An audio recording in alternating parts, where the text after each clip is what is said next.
Hi, it's me again with Corel Tips and Tricks. Late last night, I made a video on how to do this. So this is actually part 3. But I thought, and there's ways around this to fill in like these text or this shape. I could make a bunch of these and intersect them into my shape.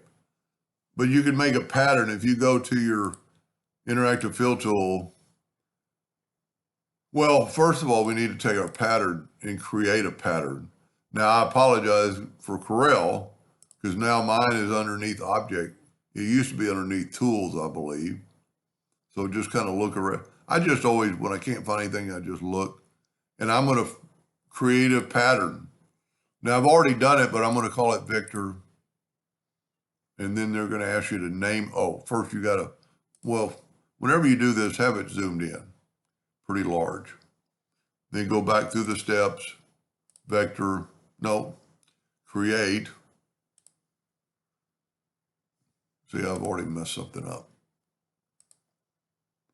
Okay, go back to object and create a pattern. And I'm going to go vector. And I'm going to go from that, hopefully from that. They used to give you a like 2-line pointer. And then say okay, or accept it. And then you're going to name it. I'm going to name it Snowflake. I've already got one, but I just called it Snow. And I'm going to put it underneath nature. Then, when you get to your subject, go to your interactive fill tool and go to vector. And look at that. It filled it in automatically with my snowflakes. And if I would have done it with the interactive fill tool, it would have taken a long time. That's pretty cool. And with my old laptop, I hate to think I can do it again, hopefully. Look at that. It filled in the shape. My old laptop's having trouble keeping up with all that going on. But if you look, it filled up my entire shape with those snowflakes. And I didn't have to multiply them.